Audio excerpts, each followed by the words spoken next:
Putin's associate Dmitry Kozak urged him to end the war in Ukraine and begin negotiations, but Putin refused. The New York Times, citing sources, reveals details of their relationship.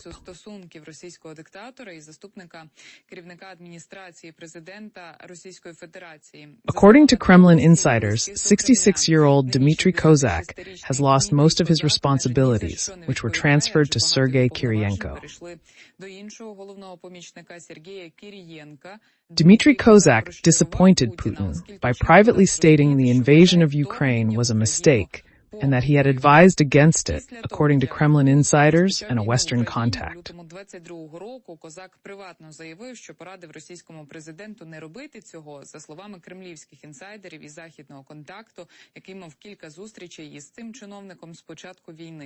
Recently, Kremlin sources said Dmitry Kozak proposed peace talks to Putin and urged internal reforms, including oversight of security forces and an independent judiciary.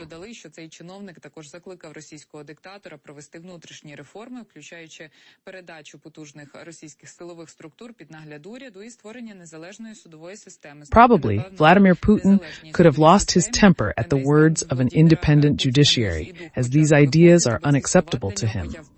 It is unlikely that Dmitry Kozak's insistence will influence Putin, who is mostly surrounded by people who support him, journalists write.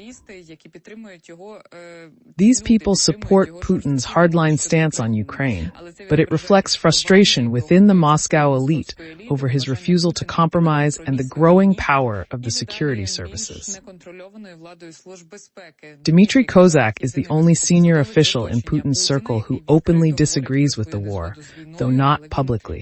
Sources spoke anonymously to share details about Putin's inner circle. The Kremlin spokesman did not respond to a request for comment. Dmitry Kozak was formerly a diplomatic enforcer of Putin's campaign against Ukraine's western course. Born in Ukraine, he served in the Soviet Special Forces and worked with Putin in the St. Petersburg mayor's office in the 1990s. Inside Russian government circles, Dmitry Kozak warned of the dire consequences of a full-scale invasion, including fierce resistance from Ukraine. His critical stance led to a decline in his influence in the Kremlin. He virtually stopped appearing in public, while Sergei Kiriyenko, the first deputy chief of staff, took control of the war and frequently traveled to the temporarily occupied territories of Ukraine. Many of Dmitry Kozak's responsibilities for dealing with parts of the former Soviet Union, such as Moldova and Georgia's separatist regions, have been taken over by Sergei Kiriyenko. While Kozak led the negotiations on Ukraine before the February 2022 invasion, Kiriyenko became the Kremlin's representative in the Russian-occupied parts of the country, with Third Aide Vladimir Medinsky leading the talks with Kiev. Putin used Dmitry Kozak as an intermediary for official contacts with the West. A Western diplomat, speaking on condition of anonymity, said that they had met several times since 2022, and that Kozak had made clear his opposition to the invasion. The article raises the question of whether this is indeed Putin's war, the war of one Russian dictator.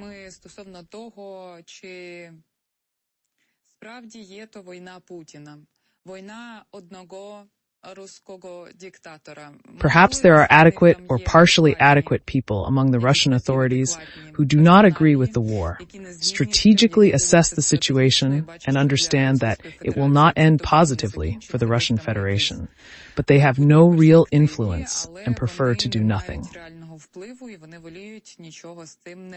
According to the international press, Dmitry Kozak told the Russian dictator and state apparatuses about the need to end the war, but did not make public statements, was unable or unwilling to do so. The New York Times story does not answer these questions.